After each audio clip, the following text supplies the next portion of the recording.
काफी तनाव है इस इलाके में। इस समय कॉर्डन और सर्च ऑपरेशन चल रहा है और पूरी कोशिश की जा रही है इन आतंकवादियों जो कि चूहों की तरह इन जंगलों में छुपे हुए वहां से उन्हें निकाल के मार दिया जाए। जैसे कॉर्डन और सर्च ऑपरेशन चल रहा होता है उसी दौरान आतंकवादी फायरिंग करते हैं, जिस एनकाउंटर के दौरान हमारे 4 लोग शहीद हो जाते हैं, जिसमें एक कैप्टन और 3 जवान है और 3 लोग जख्मी होते हैं और उनको अस्पताल पहुंचाया जाता है। अब एक बार फिर से जब सरकार असेंबली चुनाव की तैयारी कर रही है तो ये लगातार कोशिश करे कि एक डर का माहौल पैदा हो।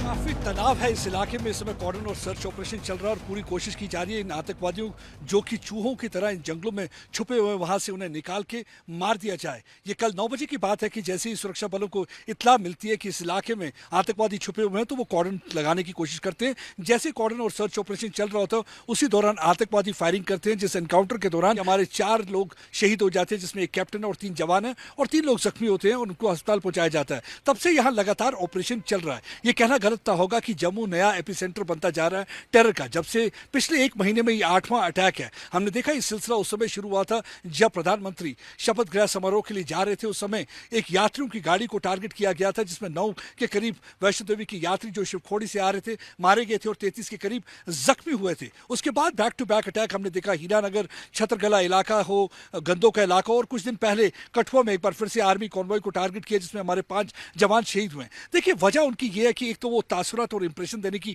ये कोशिश कर रहे हैं कि यहाँ पे हालात ठीक नहीं है, अनुच्छेद 370 के बाद कश्मीर की बात छोड़िए, जम्मू भी सेफ नहीं है। और दूसरी बात यह कि पाकिस्तान को काफी बौखलाहट है क्योंकि उन्होंने देखा कि हाल ही में जो लोकसभा के चुनाव हुए उसमें किस तरीके से बम्पर टर्नआउट रहा। यानी कि 40 वर्ष में पहली बार एक इतिहास रचा गया। 60% के करीब लोग अनंतनाग के इलाके और बारामूला के इलाके में वोट डालने के लिए आए। अब एक बार फिर से जब सरकार असेंबली चुनाव की तैयारी कर रही है तो ये लगातार कोशिश करें कि एक डर का माहौल पैदा हो। मैं आपको दिखाता हूं ये इलाका, आप देखिए बड़ा ही घना जंगल का इलाका है। या अगर इस टेरेन की बात करें तो आप देखिए ये टेरेन बहुत ही खतरनाक टेरेन है। ये पहाड़ी क्षेत्र है और ये जंगल का इलाका है और जंगल के अंदर जो है गुफाएं हैं। कई गुफाओं में ये चूहों की तरह छुप जाते हैं। देखिए आतंकवादी एक तो पहले टनल का इस्तेमाल करते हैं इंटरनेशनल बॉर्डर से घुसने के लिए, चूहों की तरह रेंगते हुए आ जाते हैं। फिर ये अपने नापाक इरादे दिखाते हैं, बुजलों की तरह हमारे बहादुर जवानों को टारगेट करते हैं या आम निहत्थे आदमियों को टारगेट करते हैं। उसके बाद चूहों की तरह फिर से छुप जाते हैं। कल 9 बजे की बात है, खबर मिलती है सुरक्षा बलों को कि आतंकवादी इस जंगल के इलाके में छुपे हुए हैं। जैसे ही उन्हें खबर मिलती है वो यहाँ पे कॉर्डन और सर्च ऑपरेशन करना शुरू कर देते हैं। जैसे ही कॉर्डन ले कर रहे होते हैं उस समय आतंकवादी जो कि जंगल में छुपे होते हैं वो फायरिंग करते हैं, जिसमें हमारे 4 लोग शहीद हो जाते हैं और 3 जख्मी होते हैं। उसके बाद से मैसिव कॉर्डन और सर्च ऑपरेशन यहाँ पे किया जा रहा है। हमने देखा है कि जब से प्रधानमंत्री ने तीसरी बार शपथ ली है तो उसके बाद से लगातार यहाँ पे आतंकवादी गतिविधियां बढ़ती जा रही हैं।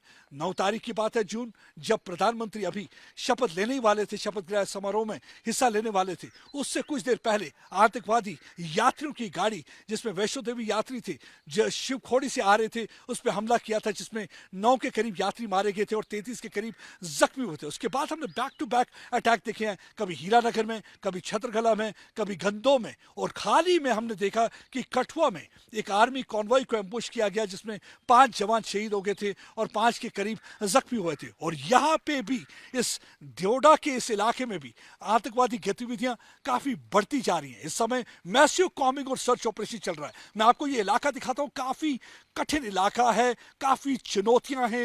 ये पहाड़ी क्षेत्र है, जंगल का इलाका है। आप देख सकते हैं टेरेन कितना डिफिकल्ट है और घना जंगल है। यानी कि अगर घने जंगल के अंदर आतंकवादी छुप जाए तो आसानी रहती है उनको पूरी नजर रखना कि इलाके पर। लेकिन अगर सुरक्षा बल अंदर जाएंगे तो पूरे चांसेस रहते हैं कि उन पर फायरिंग हो सकती है। और यही एक वजह है कि लगातार आतंकवादी यही कर रहे हैं। उनका मोडस ऑपरेंडी यही रहता है कि जंगल के अंदर छुप कर रहते हैं, एम्बुश लगा कर रखते हैं, जैसे ही फौज आती है उस पर हमला कर देते हैं, जिसमें फौज का नुकसान हो जाता है। और यहाँ पे आप देख सकते हैं इस कठिन इलाके में इस समय ऑपरेशन जारी है।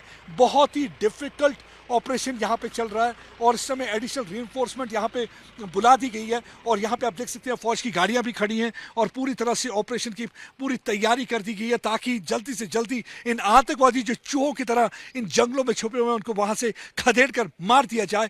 क्योंकि बताया जाता है कि इस वक्त 110 के करीब जो है पाकिस्तानी आतंकवादी जो हैं जम्मू कश्मीर में ऑपरेट कर रहे हैं, जिसमें 60 के करीब जो हैं वो कश्मीर के इलाके में और 50 के करीब जो है पाकिस्तानी आतंकवादी जम्मू के इलाके में। और बताया जाता है कि ये लाइन ऑफ कंट्रोल या इंटरनेशनल बॉर्डर से इन्फिल्ट्रेट कर कर आए हैं। इनके पास भारी मात्रा में हथियार है।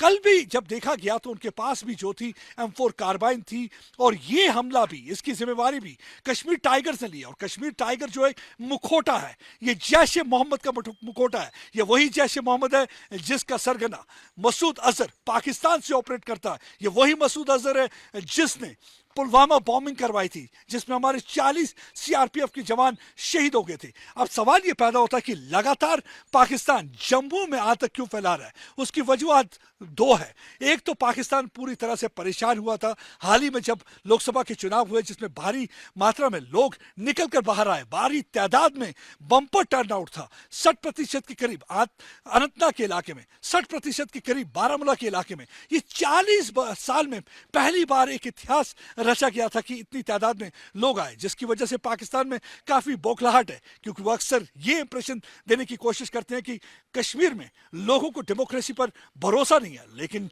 अनुच्छेद 370 हटने के बाद जिस तरीके से हालात में सुधार आया है तो उसके बाद लोगों में भी एक विश्वास जगा, भारी तादाद में लोग आए और उन्हें वोट डाला। और उसके बाद से लगातार देखा जाए पाकिस्तान यहाँ पे गतिविधियां कर रहा है। उनको लगता है कि जम्मू का इलाका जो कि बीजेपी का गढ़ भी माना जाता है, यहाँ पे अगर गतिविधियां तेज करेंगे तो एक सवाल या निशान लग जाएगा। लोग कहेंगे कश्मीर की बात छोड़िए, जम्मू भी अब सेफ नहीं है। तो यही एक वजह है कि यहाँ पे हालात खराब करने की कोशिश कर रहे हैं। और दूसरी बात यह है कि उन्हें मालूम है कि आने वाले दिनों में असेंबली चुनाव होने जा रहा है और एक दहशत का माहौल बनाना चाहते हैं।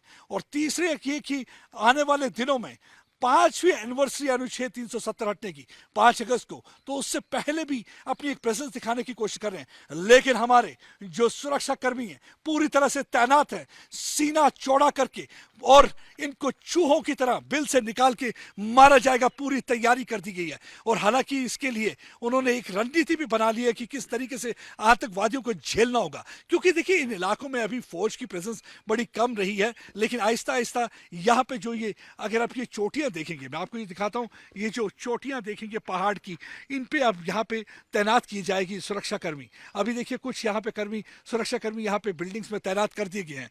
इनको सुरक्षा कर्मियों को तैनात किया जाएगा। उसके बाद यहाँ पे कैंप सेटल किए जाएंगे। उसके बाद यहाँ पे एक ऑपरेशन किया जाएगा। इसमें थोड़ा टाइम जरूर लगेगा, लेकिन सुरक्षा कर्मी पूरी तरह से तैयार। सरकार बैकफुट पर बिल्कुल नहीं है। अगर कोई सोच रहा है कि सरकार बैकफुट पर है, ऐसा बिल्कुल नहीं। हालांकि पूरी कोशिश है उनकी कि प्राइम मिनिस्टर नरेंद्र मोदी 3.0 को अनसेटल करने की कोशिश है, लेकिन वो उसमें पूरी तरह कामयाब नहीं हो पाएंगे क्योंकि इस रणनीति तैयार हो चुकी है। होम मिनिस्टर ने रणनीति तैयार की है और वो पूरी रणनीति का उपयोग किया जाएगा आने वाले दिनों में, ताकि आतंकवादियों को चुन चुन के मारा जाए और उन्हें कब्रिस्तान पहुंचा दिया जाए।